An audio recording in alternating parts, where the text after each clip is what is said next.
Welcome back, students. Now, our next question is question number 7. Write all the integers between the given pairs. मतलब यहाँ पे कुछ pairs दिए हुए हैं हमें इंटीजर्स के, तो उनके बीच के जो इंटीजर्स हैं वो हमें क्या करना है, यहाँ पे लिखना है. यदि मैं आपसे बात करूँ कि हम इंटीजर्स को हटा देते हैं, हम डायरेक्ट बात करते हैं सिंपल कि 3 और 7 के बीच के जितने भी नंबर्स हैं वो आपको लिखना है. तो आप क्या करोगे, पहले आपने ये लिखा 3, अब 3 और 7 के बीच की बात हो रही है तो यहाँ कहीं आपका क्या है 7 है. देन 3 के बाद 4, 5, 6 एंड ये आपका 7. क्लियर. तो ये क्या थे आपके 3 और 7 के बीच के नंबर्स थे. अब उसी तरह हमारे क्वेश्चन के अकॉर्डिंग हम देखते हैं, right all the integers between the given pairs. Means यहाँ पे हमें कुछ पेयर्स दिए हुए नंबर के, तो उनके बीच क्या करना है, हमें इंटीजर्स लिखना है. तो फर्स्ट है हमारा ए वाला जो है, वो ए में क्या है देखना ध्यान से. ए में लिखा हुआ है 0 and -7.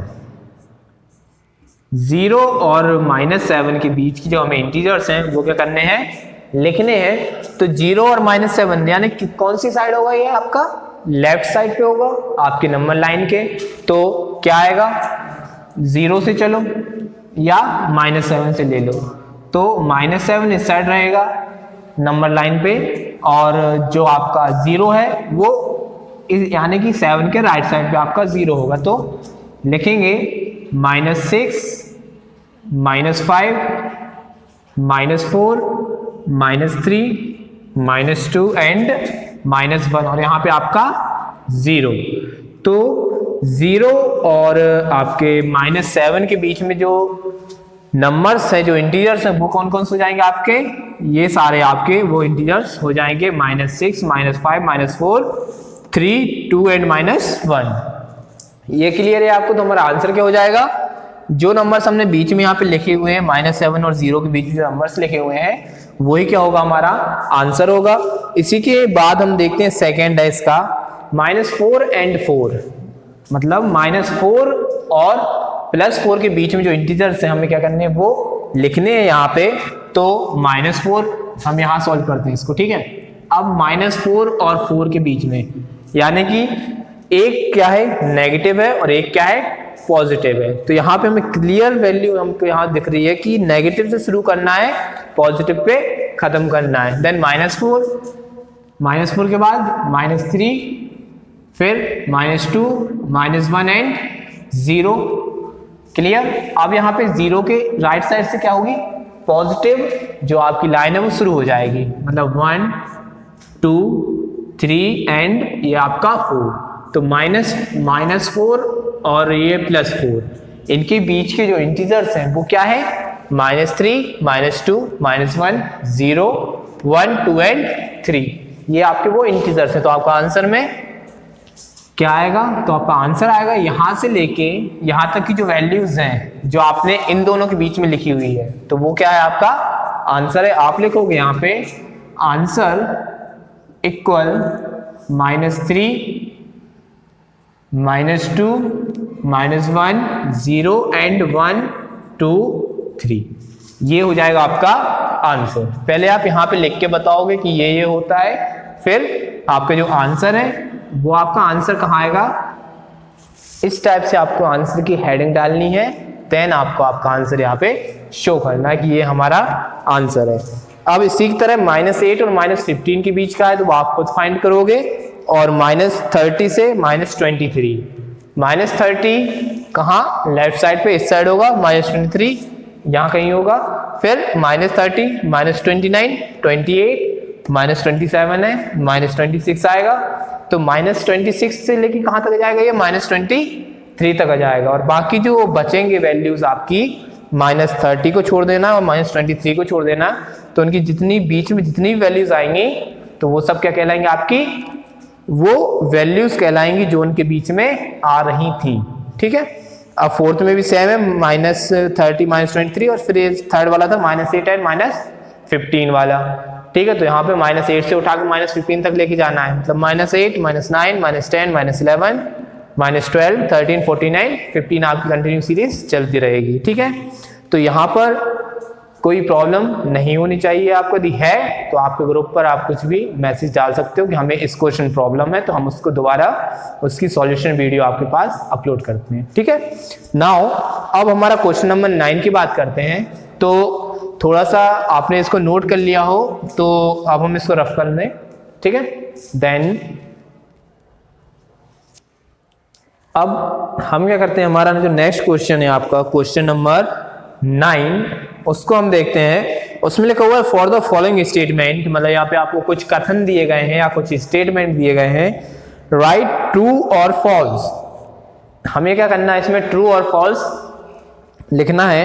If the statement is false correct the statement. यदि आपका जो कथन आपने गलत बोला है या सही बोला है तो उसका रीजन भी बताएं, मतलब कि आपका जो स्टेटमेंट यदि गलत है तो उसको करेक्ट करके आप वहां पे लिखें। क्लियर? जैसे मैंने बोला कि राम भोपाल जाएगा, ठीक है, तो ये सही है या गलत है? ये सही है। यदि मैंने बोला राम भोपाल जाएगी, जाएगी, ठीक है, तो राम लड़का है या लड़की है? तो राम तो लड़का है, लेकिन हमने क्या बोला है सेंटेंस में कि राम भोपाल जाएगी। ठीक है, तो ये क्या हो जाएगा, गलत हो जाएगा, जबकि सही क्या होगा कि राम भोपाल जाएगा। अब उसी तरह से यहाँ पे कुछ क्वेश्चंस लिखे हुए हैं, तो इनको भी हमें क्या करना है, यदि गलत है तो उसको सही करके बताना है कि इसका सही क्या होगा। क्लियर?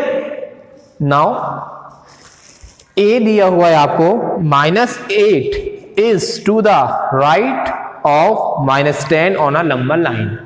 आपका जो -8 होता है वो -10 के राइट साइड पर है नंबर लाइन के, तो क्या ये सही है या गलत है? मैंने आपसे क्या बोला, जब अपने नंबर लाइन देखा था तो जो वैल्यू जितनी छोटी होती है, मतलब माइनस पर छोटी कब होती है, जितनी वो 0 से दूर रहती है, ठीक है, और जितनी वो 0 के पास रहती है उतनी वो क्या होती, बड़ी होती है। तो सबसे पहले एक चीज ध्यान दो यहाँ पे कि -8 बड़ा है या -10 बड़ा है। जितनी वैल्यू माइनस में वैल्यू छोटी बड़ी कब होती है, 0 से उसके डिस्टेंस पर मेंटेन करता है। यदि मैं यहाँ लिखता हूं ये मेरा क्या है, 0 है जो कि नंबर लाइन पर है, और उसके बाद हम देखते हैं -1 और हम यहाँ डायरेक्ट लिखते हैं -100। क्लियर? -1 और -100। अब मुझे ये बताओ कि -1 बड़ा है या -100 बड़ा है?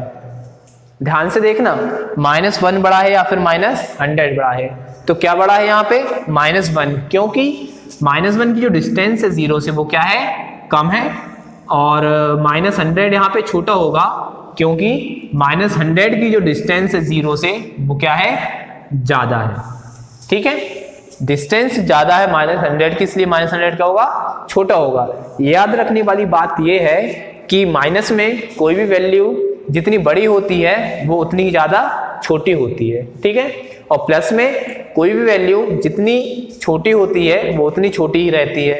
एक चीज ये है, इनका सिर्फ एक लॉजिक है कि माइनस में कोई भी वैल्यू जितनी बड़ी हो जाए, ठीक है, -10, -100, -1000 भी होगा, तब भी वो क्या होगा, -1 से छोटा होगा, क्योंकि 0 से पास में कौन पड़ रहा है, -1 पड़ रहा है। ठीक है, यदि उसी की मैं इस साइड बात करूं पॉजिटिव वैल्यूज में, तो यहाँ क्या है, 1 है और यहाँ पे 100 है।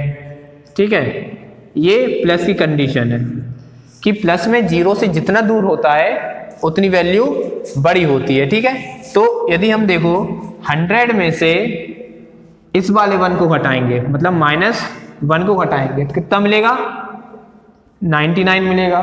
ठीक है, मतलब ये वाला 1 का किया था मैंने अभी कि 100 में से -1 कहाँ है, इस साइड है ना, तो मिला क्या, 99 मिला। अब हम इस 100 को घटा रहे हैं, ठीक है, तो -100 मतलब 100 में से यदि हम 100 को घटाएंगे तो कितना मिलेगा हमें, 0, मतलब 100 में से 100 घटाया 0 मिला। मतलब कि ये 100 और इस 1 को यदि कंपेयर करें तो दोनों में से बड़ा कौन है, -1 बड़ा है, क्योंकि यहाँ कितना बच रहा है, 99 रुपए बच रहा है, मतलब 99 बच रहा है ना हमारे पास। अब वहां पे देखें हम, यदि हम ये क्या प्लस वाली वैल्यू, तो इनका क्या होगा, प्लस होगा। यदि हम 100 को प्लस कर दे 1 से तो कितना मिलेगा हमें, 101 मिलेगा। क्लियर? कैसे जोड़ते हैं वो आपको पता ही है। अब उसके बाद यदि हम इस 100 की बात करें तो 100 में यदि हम ये वाला 100 को प्लस कर देते हैं तो हमें कितना मिल जाता है 200। तो दोनों में बड़ा कौन सा हुआ, ये 100 बड़ा हुआ और ये छोटा हुआ, ठीक है। और उसी तरह से यहाँ पे ये वाली वैल्यू जो है वो क्या है, बड़ी है, और ये वाली वैल्यू जो है वो क्या है, छोटी है। क्लियर। अब मुझे ये बताओ -8 और -10 को यदि कंपेयर करें तो बड़ा कौन सा होगा, -8 बड़ा होगा -10 से। तो -8 कहाँ होगा आपकी नंबर लाइन पे, सपोज यदि ये नंबर लाइन है तो आपको -8 यहाँ कहीं होगा क्योंकि वो 0 के पास में होगा, ठीक है। और यहाँ पे -9 यदि मैं यहाँ 0 मानता हूँ तो -8 -9 और यहाँ क्या हो जाएगा मेरा -10 हो जाएगा। क्लियर, -10 हो जाएगा ना। तो अब हम यदि 10 से देखें तो हमारा राइट साइड क्या होगा, राइट साइड आपका 10 का राइट साइड ये होगा, मतलब ये क्या होगा, राइट साइड होगा, और इस साइड क्या होगा उसका, लेफ्ट साइड होगा। क्लियर। तो क्वेश्चन ने क्या बोला था, -8 is to the right of -10 on a number line. -8 जो है वो -10 के राइट साइड पे है, तो क्या ये सही है या गलत है। तो 10 के राइट साइड पे क्या है हमारा, -8 है, ठीक है। तो फर्स्ट वाला हो गया हमारा क्या, ट्रू। सेकेंड पे चलो, -100 is to the right of -50 on a number line. यहां पे लिखा हुआ है -100 जो है वो -50 के राइट में है नंबर लाइन पर। तो क्या ये सही है या गलत है, तो ये क्या है, गलत है, क्योंकि -50 बड़ा है कौन से, -100 से, पहली बात। तो -100 के राइट साइड पे कौन होगा, -50 होगा, ठीक है, ना कि -50 के राइट साइड पे -100 होगा। तो ये क्या हो जाएगा, फॉल्स हो जाएगा। इसका रीजन आएगा because the -50 is to the right of the -100, means जो आपका -50 है वो -100 के राइट साइड पे, तो ये आपका रीजन हो जाएगा, ठीक है। इसी तरह सेकेंड वाला फॉल्स रहेगा। Third, smallest negative integer is -1। यहां भी लिखा हुआ है कि -1 जो है आपका वो क्या है, स्मॉलेस्ट इंटीजर है, मतलब सबसे छोटा इंटीजर जो है वो आपका क्या है, -1 है। तो क्या ये सही है या गलत है। तो हमने देखा अभी कि -1 जो है वो 0 से बिल्कुल पास में होता है, इसलिए क्या हुआ है, 0 सबसे बड़ा होता है, तो ये क्या है, रॉन्ग हो जाएगा, मतलब फॉल्स हो जाएगा कि -1 इज अ बिगेस्ट इंटीजर, मतलब बिगेस्ट नेगेटिव इंटीजर, ठीक है। ये इसका रीजन हो जाएगा -1। मैं यहां पे आपको रीजन दे देता हूं थर्ड वाले का, -1 is biggest negative integer, means ये क्या है आपका, बिगेस्ट नेगेटिव इंटीजर कहलाता है आपका -1, ठीक है, क्योंकि ये क्या है, 0 से पास में है। अब बात करते हैं -20 is greater than -25, -26 is greater than -25। तो यहां पे क्या होता है, अब फिर वही बात आ गई कि -26 जो है वो -25 से बड़ा है। तो हमने क्या देखा था, 0 से डिस्टेंस मेजर कर लेंगे हम, सीधी बात। यदि हम 0 से डिस्टेंस मेजर कर रहे थे तो -1 हमारा सबसे बड़ा पड़ रहा था, क्योंकि -1 क्या था, सबसे पहले आ रहा था 0 से। तो यहाँ पे क्या था, -26 या -25, तो दोनों में से बड़ा कौन सा होगा। यदि माइनस हटा के देखें तो 26 बड़ा होगा, यदि माइनस के साथ देखें तो 25 बड़ा होगा। तो ये आपको क्या हो जाएगा, फॉल्स हो जाएगा। इसमें लिखाएगा ये कि -25 इज ग्रेटर देन -26, ठीक है। देन आज का सेशन हम यही एंड करते हैं। आपकी नेक्स्ट एक्सरसाइज आपकी नेक्स्ट वीडियो में आपके सामने होगी। Thank you very much.